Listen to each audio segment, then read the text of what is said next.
Chapter 4 The Guardian. The sun was high and hot. Zelda paced near the low wall of the terrace, the warm wind peppering her fair skin with microscopic pieces of sand. She hardly noticed.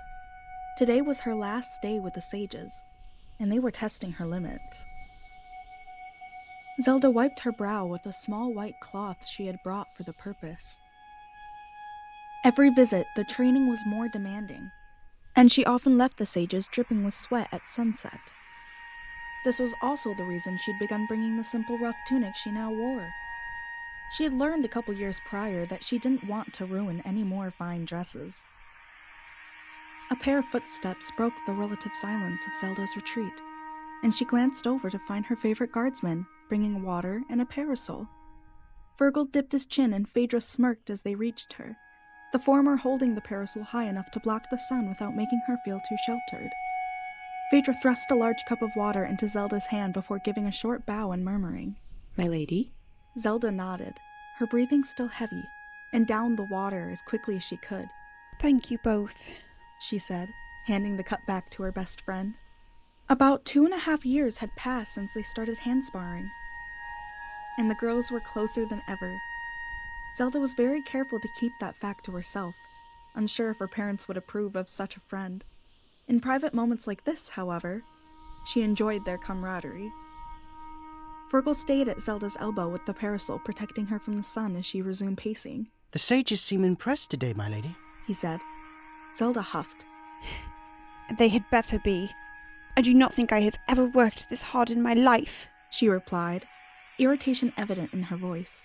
Phaedra chuckled and called over to them. "Does my princess forget? She performed similar exercises not 3 days before we came here with ease." Zelda huffed again. "Not in this heat, and not with all of the sages present." Fergal cut in before Phaedra could reply, saying, "I believe what my fellow guardsman meant was that you perform your tasks with the appearance of ease, princess, and that we are familiar with your high work ethic that allows that appearance. You never cease to impress." Zelda stopped, shaken out of her anxious reverie by the statement. Phaedra muffled another chuckle and Zelda covered her mouth as she broke into a large smile. "Fergal, I do think you are exaggerating," she said after a moment spent regaining her composure. His face softened. "Not at all, my lady, but I am pleased to have made you smile." Zelda cleared her throat and pushed a stray strand of hair behind her ear before glancing at Phaedra. Her friend was still smiling and shook her head slightly at Zelda. She straightened and they all turned as they heard another set of footsteps approaching. Queen Typersis was as majestic as ever in Zelda's eyes. Her blue riding coat billowed in the breeze as she approached, white sleeves shining in the sun, and a simple golden crown dazzled their eyes. Fergal and Phaedra dropped to one knee each, bowing their heads, and Zelda bowed deeply. "Queen Mother," she said once the queen had stopped walking. Zelda's mother smiled at the three of them in turn, her eyes lingering longest on Zelda. "At ease, thank you both. Well, little bird, I believe this is your last session of the trip. Are you prepared?" she said with a sigh. Zelda bit the inside of her lip briefly before replying. "I believe so." Queen Typersis nodded, her smile still firmly in place. "Come along, then," she called musically, offering her daughter an open hand. Zelda nodded before smiling at her guardsmen. "Thank you both for your attentions," she murmured as she stepped forward. Phaedra smiled. Fergal continued to move with her, parasol in hand. "Always, princess. We will stand by with refreshments as we usually do," he replied easily. Zelda did not miss the queen's eyebrow twitching a bit higher, and thanked the goddesses that her mother would not pursue the subject until later that evening. She took a deep breath as they headed back to the courtyard where the sages waited. As the small group arrived back at the top of the tower, the ghostly sages turned and opened their circle to observe Zelda. Once the group had found stillness, the Sage of Fire moved forward. Zelda raised her chin fractionally as the sage began. "Princess Zelda, you have surpassed our expectations today. Your control over your light magic is considerable, honed to a higher degree than we have seen before the awakening of the goddess Lifeblood." They paused before continuing. "We commend your efforts and performance. Zelda felt her face warm and soften toward a smile, but she stopped her mouth from forming it. Your training and instruction have been instrumental, sages. I thank you for all of your patience and encouragement, she replied, letting her eyes roam over the group before her. The Sage of Spirit bobbed forward. We have one final trial for you today, Your Majesty, they said, voice high and soft yet still heard over unrelenting wind. Never before has this been attempted by a princess prior to receiving the goddess's blessing. As such, we are not expecting anything but your best effort. Zelda nodded slowly before stepping forward, saying, I am ready. The sages spread out around the high clearing, turning to face the center once they had stopped their movements. The Sage of Spirit lifted a ghostly hand and gestured toward the space usually reserved for their fallen comrade, the Sage of Water. They nodded, a shallow bob that Zelda may have missed had she not been watching them intently. She moved to take the position, and Zelda heard the Queen take a sharp breath. Sages? She called suddenly, her voice far more commanding than Zelda was accustomed to hearing. Are you certain? A low murmur rolled across the courtyard as all of the sages hummed assent before they each raised one floating hand, palms facing the center of the clearing. Queen Typesis strode across the clearing, lips pursed. She stopped behind Zelda and gave her a supportive squeeze on the shoulder. The Sage of Fire hummed before stating, Imagine in this clearing is a vessel. This vessel is tall and wide. Zelda did as she was told, unsure of her purpose. I have it, she murmured after a moment's focus. The sage hummed again. Good. Now fill the vessel with as much light as you can, without allowing any to spill. The Sage of Fire bent his ghostly head down until the crown was facing across to the Sage of Forest. Zelda blinked. Fill a vessel? She wondered. An imaginary vessel, however. I had expected more. She extended her own hand and began filling the center of the clearing with her light. The sages hummed in concentration, and Zelda felt their own power swirling around hers in the clearing. As she watched, her light seemed to be contained in a tall box or cylinder. It shone brightest in the center, and etched out sharp walls a few feet from each other. As she continued pouring her power out, another border appeared along the top, a few feet higher than the top of Zelda's head. She watched, curious, as the whole of the container manifested itself and filled fully with light before her. Then the pull hit her. Zelda staggered, quickly recovering with a couple of small steps. Her head also fell forward until her chin collided solidly with her sternum. She struggled to force her head up so that she could stare at the bright vessel before her in concentration. She watched as the light faded, disappearing like water down a drain near the bottom of the rectangular vessel. The space was replaced with an inky darkness that felt cold and hungry. Zelda struggled to slow the power pouring out of her in vain. It seemed to bleed from her faster and faster with every passing second. She grit her teeth. The sky seemed to darken, the floor of the temple trembling. A great roar sounded in Zelda's ears. Glowing red eyes appeared on the vessel's surface, rolling wildly in the pale skull that held them. Zelda huffed for breath. Sages, I think that is enough, Queen Tybersis stated calmly. They did not acknowledge her. Zelda struggled to hold her concentration, but her breaths were coming in gasps now. Sweat dripped into her eyes, and her legs threatened to collapse under her. She shook her head, a low whimper escaping her. She doubled down, forcing herself to maintain the stream of power flowing into the hungry vessel. Sages, the Queen tried again. That seems a great display to me. Her voice was strained with emotion. Fear or anger, Zelda could not tell. She continued panting, squeezing her eyes against the effort. Very interesting. The Sage of Spirit murmured before Zelda's knees buckled, and she collapsed onto the sandstone, unconscious.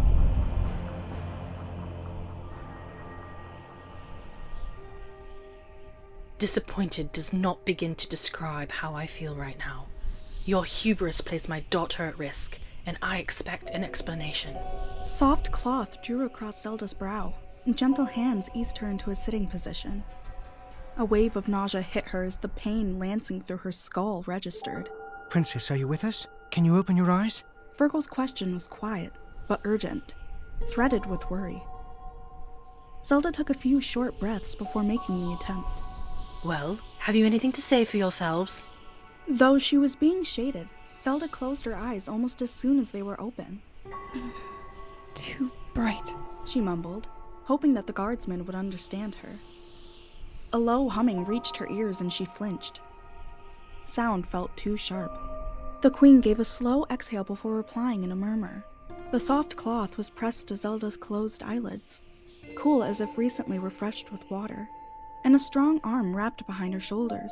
We have water here if you feel up to drinking any, Phaedra said quietly, the same tension present in her voice as had been in Virgil's. Zelda let herself sag in the embrace. She was exhausted. Zelda, are you alright? The caution in the question cut at Zelda's heart. She couldn't remember the last time she had heard her mother sound so remorseful, if ever. She took a deep breath to reply, but immediately regretted it and winced. The movement was too much for her. There's too much pain. She breathed. I am exhausted. Heels rang against the sandstone, drumming their solid advance into Zelda's skull before they stopped at her side. Fabric rustled, and she felt cool, soft hands caressing her face. My little bird, Queen Typersis cooed. The cloth was removed from Zelda's eyes, soon to be reapplied to the back of her neck. Her mother's small palm rested gently over her brow, her fingertips dragging over the crown of Zelda's head a few times. After a moment, Zelda felt a tingling coolness seep through her head, into her neck and shoulders, and down her back and arms. The relief was instant and intense. She gasped, surprised. Zelda reached forward blindly, slowly, so not as to hit the queen. Her seeking hands met the queen's free one, and she grabbed her mother in the quick embrace of a frightened child. She was afraid. Queen Typersis held her for a time. Zelda wasn't sure how long. Eventually, however, she was passed off to her guardsman with the promise of a conversation later that evening.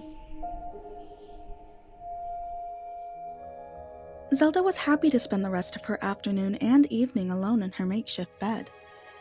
Her mother's power had driven the worst of the pain from her head, but Zelda's eyes and ears were still sensitive to most sounds and light exposure. She ended up dozing for much of the time, too tired to want to force herself to train or read. More than anything, she wanted to talk to the queen. There were things that Zelda knew her mother was saving to teach her for after she received the goddess spirit. Zelda wondered now if the evil-looking skull in the dark vessel had anything to do with those things. Her mother had not seemed comfortable with the training, but had allowed it to continue regardless. Had she performed well? What was it that she had done? Zelda woke with questions already chasing each other around in her mind. The canvas walls of the tent billowed every so often as a particularly strong gust of wind blew through the camp. The dim light of a single candle wavered on the walls and ceilings. Zelda sighed and closed her eyes again, willing the worry to dissipate and the wind to lull her back to sleep. She rubbed her head deeper into her soft pillow. little bird, Zelda's mother called gently, a hand patting her upper arm. Zelda fluttered her eyelids in response before allowing them to open. She blinked against the weak light. Mother, Zelda began. What time is it? Queen Typersis smiled gently. It is after the evening meal, my sweet. I have a bit of stew and bread for you if you feel well enough to eat, She murmured, smoothing a few strands of Zelda's dark hair back into place behind her ear. How are you feeling? Zelda nodded, considering the question. She pushed herself upright into a sitting position before starting again. I am still very tired, Mother, and my head is pounding. What happened today? The queen stood and walked over to a low table that held a steaming bowl, a plate, and a cup. She sighed as she took the bowl and cup in hand, turned, and paced back to Zelda's side. Kneeling down, she carefully passed her daughter the cup and resettled on her hip before collecting her thoughts. The sages tested you. You've done very well and progressed your training further than even I had been aware of in the last year, Zelda. You should be very proud of yourself. The queen said quietly, her voice colored by affection and something else. Zelda took a sip of the cool water in the cup, and bowed her head as she swallowed, warmth rising in her cheeks. I am proud of my progress. Thank you, Mother. However, the test today... She trailed off, staring into the reflective surface of her water. I imagine that dark vessel, the thing inside. I imagine these are not things that you will explain to me now, at least not fully. But I was frightened today, Mother. I have never felt such a pull on my power before. I thought it would all go out of me. I thought I would be left empty, she murmured. Zelda closed her eyes and shook her head gently. Queen Tibersis reached out and grabbed Zelda's wrist, rubbing her daughter's arm with the pad of her thumb. I know. I've spoken with the sages and they will not expose you to the Guardian again until after the goddess ceremony, as it should have been, she asserted, a quiet anger creeping in to edge her voice sharply. They allowed their hubris and curiosity to overcome their good sense. Zelda passed her cup back to the queen and took the warm bowl from her hands. She stirred the spoon through the stew for a moment while she considered her next words. Looking up at the queen below her long lashes, Zelda asked, And you think I will be ready? For the goddess ceremony, I mean. Queen Tibersis gave Zelda one of her radiant, soft smiles, and she was immediately reassured. Of course I do, little bird, the queen replied. You have developed your abilities more than enough. Your interactions with our people grow more comfortable and regal every day. I know you are ready. The stew was warm and gave Zelda another chance to pause and consider her words as she chewed. I'm scared, Mother, she finally whispered, unsure of the queen's reaction, but needing to admit the fact. There seemed little point in attempting to conceal it further. Of course you are, my sweet. I felt the same when I was your age, the queen replied. Zelda looked up quickly and closed her eyes against the aggravated throb she felt in the back of her head. Truly? Yes. It is a frightening prospect, receiving the grace of the goddess, and I have no doubt that you will bear it with your own grace, however. Queen Tibersis repositioned herself so that she was sitting next to her daughter, and wrapped a comforting arm over Zelda's shoulders. It is an amazing event. I will be here to support you through the changes. All is well. Zelda leaned her head on her mother's form, her stew forgotten in her lap for a moment while she listened to the queen's reassurances. She couldn't imagine her mother being as frightened as she now felt. To tell you the truth, I was not as well prepared as you are now when my turn came to receive the grace. I was more distracted than you are. The queen continued conspiratorially after a moment. Zelda smiled. You were distracted? She could hardly believe it. Queen Tibersis chuckled. Yes.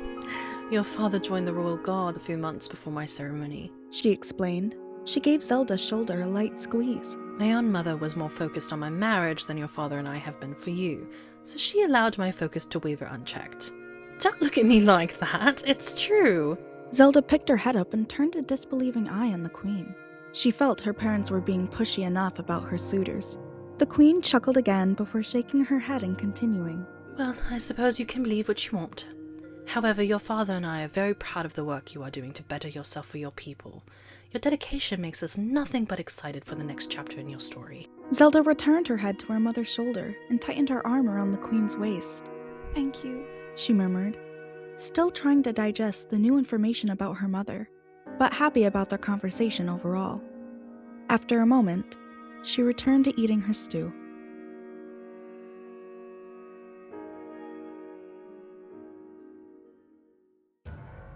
Chapter 5. The Goddess Ceremony. Begin. Ivern's sharp command rang across the courtyard, and before the echo had time to fade, Phaedra lunged. Zelda shifted back quickly, catching Phaedra's hand and using her friend's momentum to spin them both, releasing Phaedra after a half turn. While her friend struggled to regain her balance, Zelda snapped into action. She jabbed at her friend's exposed side, one hand after the other. Ivern had wrapped their hands thickly to prevent serious injury when they fought, but the solid contact still made her cringe inwardly. She fell back, beginning a slow circle which Phaedra quickly mirrored. After a few steps, Zelda feinted towards Phaedra's right before dropping into a quick squat and swiping at the latter's legs with one of her own. Phaedra was ready for that, however, and hopped forward onto her palms. She sprang to the balls of her feet again behind Zelda as Zelda straightened up. Phaedra quickly engaged Zelda with her hands, trying to catch her friend unprepared. Zelda was ready, catching Phaedra's wrapped hands on her own. The pair continued to spar as they moved around the courtyard, occasionally breaking apart to catch breaths. After one of their brief respites, Zelda eagerly closed the distance between the two once more, aiming to land a few sharp blows to her friend's ribs. Phaedra sidestepped and caught Zelda's hands with her own, swinging them both quickly around. She did not let go. They tumbled to the floor together, Zelda's loss of balance too great to correct. Phaedra wrestled with Zelda briefly before finally pinning her shoulders to the ground and kneeling heavily on her sternum. Zelda continued to struggle for a moment, a squirming bug pinned down. But as her breathing became harder with the added weight, her struggle became weaker. They stayed on the flagstones until Ivern released them. Kate, let Sheik go. You have won the session today. Ivern clapped his hands a few times as he approached the pair. Phaedra released Zelda's forearms, which she had pinned down with her wrapped hands, and stood carefully. Her chest heaved, her red eyes bright as she looked down at Zelda. Ivern took Zelda by her elbow and hauled her to her feet. You both have shown good technique today. I will make notes, and we will discuss in more depth later this week when we meet again.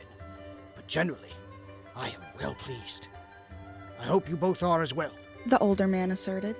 His wrinkled face was tight in a bright smile. His eyes shone, and he rubbed his hands together quickly as he spoke.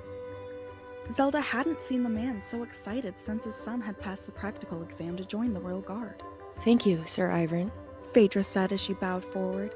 As she straightened, she took the corner of her hand wrapped in her teeth and began unraveling it. Ivern took Zelda's hand and began unwrapping it as well. She still beat me. Zelda huffed quietly. Ivern chuckled.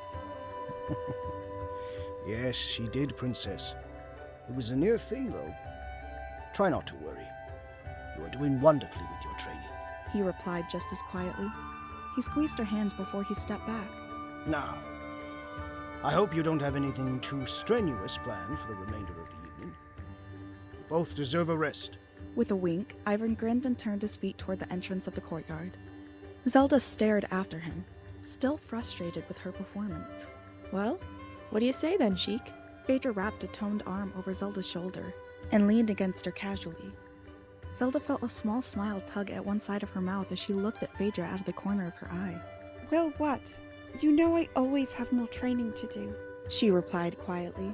Phaedra snorted. You always have more training that you could do, but since it's always there, is it so important that you do it tonight? She stepped in front of Zelda and grabbed her shoulders. Come down to the tavern with me, Sheik. You've been stressed lately. You could use a chance to loosen up. Zelda's eyes widened. What? She spluttered, completely surprised by her friend's offer. Kate, I cannot just go to the tavern, you know that. She continued. Her resolve was already weak, however. The hands on her shoulders made her stomach flip. Any chance to spend quality time with Phaedra was welcome for Zelda, especially since the chance was becoming less and less frequent these days. She blushed as she reached up and took Phaedra's wrist in her hands. Phaedra squeezed Zelda's shoulders before replying. Come on, your personal guard will be with you the entire time. And you need a break, Sheik. You can't deny it. Before waiting for a reply, Phaedra released a shoulder and caught one of Zelda's hands. She then turned and pulled Zelda along with her toward the courtyard entrance. Zelda huffed a laugh but allowed herself to be led away. After sliding onto a stool, Zelda glanced around the smoky tavern. The ceiling soared high over the room, increasing the volume of the voices as they bounced and hummed around the vault. Tapered candles sat on two corners at each square table, and hanging lanterns held small blazes to keep the area well lit. A well-endowed woman chatted with the other patrons down the large and solid wooden bar from where Phaedra had claimed their seats. Dried meats sat on shelves behind her along with various bottles, and dried spice plants hung from the shelf edges. The tables were filled with patrons. Phaedra squeezed Zelda's hand and finally released it. She had held it for the entirety of their journey down to the tavern. And while Zelda missed the contact, she hoped that her palm had not become too slick with sweat. Phaedra flashed a quick smile and flagged down the bartender with a hand. Phaedra, is that you, girl? Having the usual then? The woman grabbed a clean glass and set it on the bar in front of Zelda and Phaedra as she moved down, beaming at the pair. Zelda was glad that they still had their face wraps up. She was not supposed to be outside the walls of the castle, especially after darkness fell. She shot her friend a quick glance. The usual? Phaedra rolled her eyes and looked at the bartender. Not tonight, Telma. I'll take 2 ales. And it's Kate tonight, if you please. This is my friend Sheik. She replied, gesturing lazily towards Zelda. Zelda bobbed her head in a quick, shallow bow. My pleasure. She murmured, dropping her voice by an octave.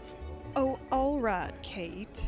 I suppose you don't care to know that Ashay and her father are in the back room tonight, if you aren't Phaedra. Telma spoke as she put the glass away, replacing it with 2 tankards. She picked them up and turned to the side, walking down to fill them with a large barrel resting at the end of the bar. Phaedra replied while the amber liquid filled the tankards. That's right. I need to be focused tonight, understand? I'll tip you handsomely to give us some privacy, friend. Telma straightened a bit as she finished filling the mugs. Her eyebrows shot up and her mouth opened in a perfect ring as she called. Oh, can do, missy. She winked as she set the tankards down before turning and retreating to the other end of the bar. Who are Ashay and her father? Zelda asked quietly, looking down into her mug with a dubious expression. She had never tried ale before. Why did Phaedra not order wine, like she knew Zelda preferred? She supposed there was no time like the present for trying new things, and took a small sip, unsure of the sour scent wafting from the liquid. The drink was not unpleasant, but the aftertaste left something to be desired. Zelda refocused her attention on her friend instead. Phaedra was setting her tankard down, having just taken a mouthful in. After swallowing, she replied, They are other members of the guard. Not the royal guard, mind you. Though Ashay has the skills, she can't stand the politics of the capital. She took another long draught from her mug. We're here to talk about you, though, my friend. Zelda felt her cheeks redden under her face wrap as she looked back into her tankard. Everything is always about me, Kate. She began. She paused, searching for the right words. But there is so much pressure to perform admirably with everything I do. I guess, well, I don't want to let anyone down. Phaedra set her ale down and took Zelda by the shoulder. Her hand was warm and supportive, firm but not constricting. Zelda tilted her head and looked sidelong at her friend. After staring into Zelda's eyes for a moment, Phaedra squeezed her shoulder and tilted her head a bit closer. You won't let anyone down, Sheik. She murmured. Your parents think you're ready, so I say you trust them. They might know what they're talking about. She finished the statement with a chuckle and released Zelda's shoulder again. Zelda nodded, breaking eye contact to look into her full tankard again. Zelda scrunched her nose before asking, You drink this regularly? You enjoy it? Phaedra laughed and something loosened in Zelda's chest at the sound. Well, She said, after a long training session, I find it usually helps me relax a bit more than my usual drink. It isn't too strong either. What is your usual drink? Fire style and apple juice? Phaedra admitted sheepishly, naming what Zelda understood to be a very sweet drink commonly enjoyed by people new to alcohol. She hummed and smiled before taking another sip of her own amber liquid. Our friend Kate can be a rowdy one. Her usual helps her get going. Telma offered with a wink. She stood polishing a glass. Her hips set in an angle and her chest leaned forward just enough to offer Zelda a full view of her cleavage if Zelda looked. After glancing the bartender's way briefly, Zelda pointedly focused her attention on the bar before her. I don't doubt it. Zelda replied in her false voice, and then quickly pulled her mask down, pulling a long draught of ale into her mouth. She replaced her mask in a smooth motion. Phaedra wiggled on her stool. Telma, you're chipping into your tip. She said gruffly. Telma feigned surprise. Oh, my mistake, sugar. You just let me know if I can get you anything else. She answered, winking again at Zelda and swiveling her hips into a swagger toward the other end of the bar. Phaedra shook her head and said, Don't mind her. She flirts with anything on 2 legs. They sat for a moment in silence before Phaedra continued. What areas do you think you lack in? I'm a little confused. I believe you're exceeding expectations with everything you do. Zelda took a deep breath and blew it out slowly. She took another mouthful of ale. When she turned to look at Phaedra, she saw concern and affection written in her friend's eyes. Zelda shook her head. I worry about the powers I will receive during the ceremony, and what having them will expose me to afterward. I know that the incident during training was unexpected, but She sighed and looked down at the bar, searching for the words. I was unsettled by the Guardian, whatever it was. It did not feel right to me. She finished, allowing herself to slump just a bit under the weight of her uncertainty. She quickly took another drink. Her cheeks were beginning to feel warm. Another thing. Zelda suddenly continued, emboldened by the ale. I am supposed to begin leading our country at the end of the year, after the ceremony. My mother has been encouraging me to interact with the court more, get to know the people I will be working with. She's asking some of them to court me. I have told her that I do not have time or interest in such a distraction, but she insists. Phaedra interrupted the princess with a gentle Shh, keep your voice down. and a pat on the hand. Zelda took a few breaths before continuing once more. Seriously, how can she expect me to be interested in marriage right now? Marriage and having my own daughter. I am too young, and there are too many other, more pressing matters weighing on me right now. Phaedra drained her tankard as Zelda spoke. Setting the empty mug down, she put an arm around Zelda's shoulders and sighed, resting her head on Zelda's form. I know. You have so much on your mind. Are any of your mother's suitors tolerable? I haven't noticed you paying any of them special attentions. She murmured conspiratorially. Her face became pensive, eyelids half closed as she seemed to consider the situation. Zelda sagged into the weight of her friend. She sighed before continuing. They are all perfectly tolerable, but none of them spark my interest. I am happy to have such amiable people to work with in the future. The thought of marrying any of them, though? She trailed off, straightening slightly. She finished the last of her ale before settling back against her friend. Phaedra shook Zelda before asking. Not even Fergal? I think he'd be crushed to know that. Zelda took the gleam in Phaedra's eyes for teasing and gave her an exasperated look. Fergal is lovely, but he feels like a brother or a cousin at best. And it's not his fault. I think there's something wrong with me, Kate. She admitted in a whisper. I'm supposed to be a queen. A queen needs a king. I cannot have a daughter without one. Why is this not easier for me? Phaedra's eyebrows lifted and she picked up her head. Oh, you know where babies come from. You're not as prudish as I thought. She teased. She winked at the end of her statement. Zelda took the bait and gave her friend a small shove, but couldn't stop the grin that came to her face. As you have observed many times before, I am very learned. Zelda pointed out. Speaking of which, I should return to my room soon. I need to do some reading at least before I retire for the evening. Phaedra rolled her eyes, but didn't argue. She waved at Telma the next time the bartender was looking in their direction. Thank you, Kate, for the drink and for listening, Zelda said quietly as Phaedra counted out her coins. Phaedra smiled warmly at the words. Anytime, Sheik. She replied. The rhythmic click of Zelda's heels echoed strangely as she made her way across the open space before the throne set under the great goddess monument in the throne room. The lack of people made for a clearer echo as she walked, and Zelda had to force herself not to wince. Her parents awaited her on their thrones. Ivern stood nearby on one side with 2 other royal advisors, and a group of knights stood on the other side. Phaedra and Fergal stood attentive at the forefront of the group. Zelda eyed the triple goddess statue, the Triforce prominent between their hands. She said a silent prayer to Din, Fodor, and Nehru, and turned on her last few paces. She would need strength, courage, and wisdom to face what was to come. She was sure of it. When she came to a stop before her parents, she sunk into a low and ceremonial curtsy. King Tibersus Walthier Hyrule beamed at her as he stood. Rise, my daughter. He called as he raised a hand palm upward.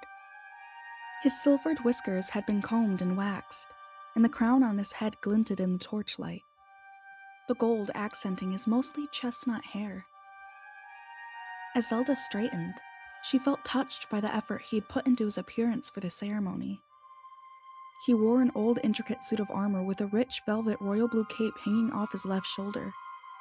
Zelda herself felt self-conscious in a simple white gown that had been sent to her earlier in the day. The queen had instructed her to dress modestly, so her hair was braided simply into 2 plaits from her temples and one thick one down her back. She wore no jewels and had foregone her diadem. In a voice that carried easily across the immediate space, the king restarted. Zelda Walthier Hyrule. He smiled, a glint in his eyes. My darling Zelda. He added in a murmur.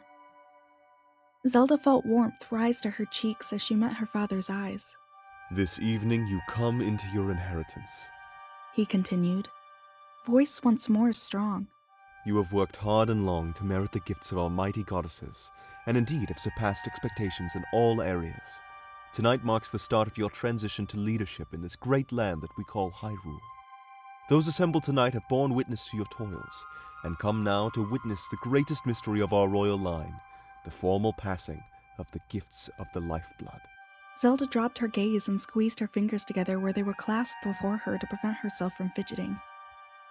All attention in the room was on her.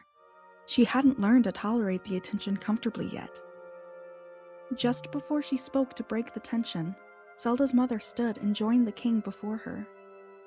She wore a gown of violet with black lace laid over the skirt. She smiled her warm smile at Zelda before speaking. The events of tonight will change your life forever, she stated, loud enough to carry but still somehow quiet enough to feel intimate. Zelda raised her eyes to her mother's. May it be changed for the good of Hyrule, and for your own good, little bird. Zelda swallowed and nodded once before saying, I am prepared. Queen Typersis nodded once and reached out, taking one of Zelda's hands. Together they moved around the thrones until they stood directly under the golden Triforce suspended above by the goddess statues. The queen took Zelda's free hand and they stood facing each other for a moment before Queen Typersis murmured, Get ready to soar. Before she could react, Zelda's hands became very warm. She felt she couldn't pull away from her mother if she tried. As she looked up, the queen began glowing gently from her heart. Her eyes were lightly closed and her lips moved slowly, as if she murmured something only for herself to hear. Zelda heard her mother sigh as she gasped, a surge of golden light suddenly bridging between them and resting over her own heart space. Zelda subtly squared her shoulders, feeling all at once calm and confident. She blinked slowly before looking at her mother again. Queen Typersis looked worn out, the few silver gray hairs threaded through her dark brown hair now more prominent to Zelda. Fine wrinkles became apparent at the corner of her mother's eyes and mouth. Her eyes now lacked the usual luster Zelda found there. Nonetheless, Queen Typersis beamed at Zelda before pulling her into a tight hug. Zelda rested her mouth on her mother's shoulder as she returned the gesture, and was surprised by the sorrow settling on her now. She smiled at the queen when they pulled apart once more. The ceremony was not what she expected.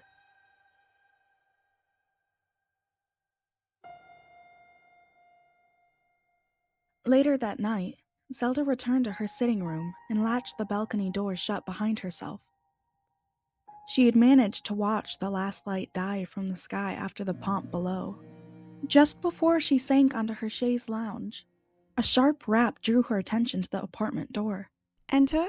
Zelda called, wrapping the wool blanket she had draped around her shoulders a bit tighter. The door opened to Phaedra balancing a large basket on one of her hips. My lady, I thought you might be hungry, Zelda's friend said with a bow of her head. Zelda smiled and took her intended seat. How thoughtful, Phaedra. Please, come in, she said, patting the chaise lounge encouragingly next to her. With a crooked grin, Phaedra crossed the threshold and closed the door behind her. She had changed out of her more formal armor from earlier, and now wore her day leathers, a light and versatile set of armor that Zelda had become used to seeing her friend wear over their time spent together. Phaedra set the basket down between them and perched on the opposite end of the lounge before unloading their dinner. A variety of fruits, vegetables, cured meats, crackers, cheeses, and 2 bottles of wine with 2 glasses kept the young women busy for a time as the hunger Zelda had ignored for the last week hit her. Soon Zelda was chatting and laughing with her dearest friend. A large portion of the basket's contents consumed, and 2/3 of a bottle of wine apiece along with it. A smattering of stars now twinkled at them through the clear glass of the patio doors, and Zelda leaned back on the lounge, She looked up at the stars, as cold and beautiful as crystal, and gently swirled her partially filled glass as the conversation lulled. The tension she had gathered over the past weeks eased from her muscles, and she felt pleasantly warm. She adjusted her gaze to Phaedra and smiled. Phaedra was well at ease herself. One leg pulled up in front of her on the chaise and folded, and a small smile softening her features. A glowing blush had crept across the Sheikah's face, and Zelda wanted to reach out and touch the pink skin. Her friend was normally so pale, an attribute only accentuated by Phaedra's white hair. Oh. Phaedra gasped, blinking as she came out of her reverie. Zelda sat up straight and pulled her hand back. Her eyes widened, and she quickly hid her offending hand in her skirt. Oh, Phaedra, forgive me, please. I did not mean... Zelda exclaimed, flustered and horribly self-conscious all of a sudden. Phaedra smiled at Zelda and reached for her hand, pulling Zelda closer on the chaise once she grabbed hold. Princess, no apology necessary. You can touch my face if you would like to. Phaedra murmured, placing Zelda's hand fully on her cheek. She grinned and her red eyes glinted like flame through a crystal. See? No harm done. Zelda's heart took off when Phaedra had taken her hand, and now she concentrated on taking a few slow, even breaths. A sudden thought occurred to her, and she whispered, I would like you to call me Zelda, I think. You are my dearest friend. My only friend, really. Phaedra's grin softened into a warm smile. She scooted a bit closer on the chaise, moving the basket to the floor as she did so. I think you are my dearest friend too, Zelda, she murmured. She leaned forward and pressed her forehead to Zelda's. Zelda closed her eyes. May I? Phaedra breathed, her voice almost too soft to be understood. A small smile touched Zelda's lips, and she nodded against her friend, her throat too dry for speech. She hoped against hope that she understood what Phaedra intended to do. Phaedra slowly reached up and pushed Zelda's silky dark hair fully behind her ear before trailing her fingertips down the sharp curve of her ear and resting them lightly along her neck. She pressed gently on the cleft of the princess's chin with the pad of her thumb. Phaedra smiled before tilting her head down and touching her lips to Zelda's. The kiss started soft. It was warm and pleasant, unlike anything Zelda had ever experienced. Soon, however, she pulled Phaedra closer, pressing their lips more firmly together. Zelda's skin tingled as Phaedra wrapped an arm around her waist, closing the distance between them even further. Zelda hummed as their kiss deepened, totally wrapped in her bliss. With no warning, the door opened. Zelda, your father and I have just... Phaedra stood, pulling herself from Zelda's embrace, and took a step back. She dropped to one knee and bent her head forward. The queen froze on the threshold, one hand still on the door handle. Zelda? What is going on here? Queen Typersis spoke in a low voice. Zelda turned to look at her mother. You might have knocked, she stated coolly. Phaedra brought me dinner. We were celebrating. She continued as she stood. The queen took another step into the room and away from the door. Soldier, you will leave me with my daughter, the queen said. Phaedra nodded once and stood. As she moved toward the door, Queen Typersis added, You are to never be alone with the princess again outside of your professional duty. Do I make myself clear, soldier? Her words were sharp and quavered with emotion. Zelda's eyes widened. You cannot... I can, and it is already done. The queen cut her off. She paused, her voice having risen to a shaking shout. Zelda sank back onto the chaise lounge and looked at Phaedra, tears swelling in her eyes. Her friend glanced back as she pulled the door closed behind her, sorrow mirrored in her eyes. As the latch clicked into place, Zelda's mother stepped forward and sat on the other end of the lounge. Zelda stood and moved to the balcony doors, refusing to acknowledge her mother further. She had never seen her mother so upset. The queen had overreacted. Zelda, strangely, felt calm and convicted. For the first time in her life, Zelda felt that her mother was wrong. The queen sighed before asking, So, is this why you have not pursued any of the men we selected for you? How long has this been going on? When the silence continued to stretch, she cleared her throat and added, Zelda, I expect an answer. Zelda took a grounding breath. She looked into her reflection's eyes as she gathered her thoughts. When she felt ready, she turned and faced her mother. If by this you mean my relationship with Phaedra going beyond the reach of duty, I will admit that she has long been my friend. I want to point out that she is my only friend, Mother. A princess does not have time for such frivolity as friends. Zelda closed her eyes and hands as she took another deep breath. Emotions swirled through her, but she felt in control. She wanted to keep it that way. That, Zelda replied, is your opinion, and not one that I agree with. As far as your men are concerned, none of them interest me as a life partner. We have discussed this at length. Zelda paused, watching her mother.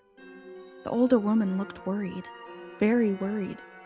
The creases of her face that had appeared so fine to Zelda earlier were accentuated and deepened by her distress, and her hands worked unceasingly in her lap.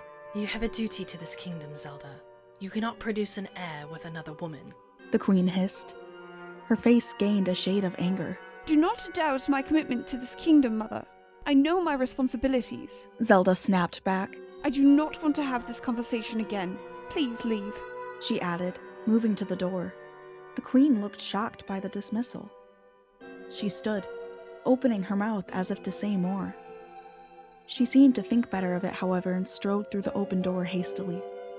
As Zelda closed the door, she felt deep in her chest that nothing would ever be the same.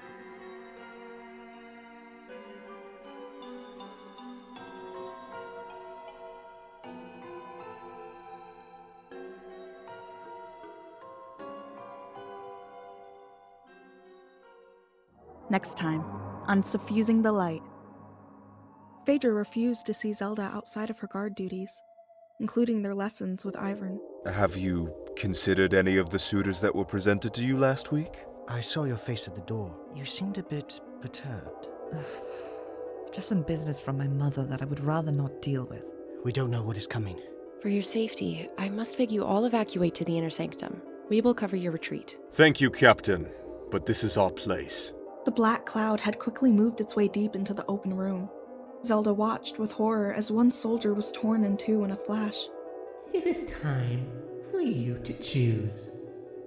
Surrender or die.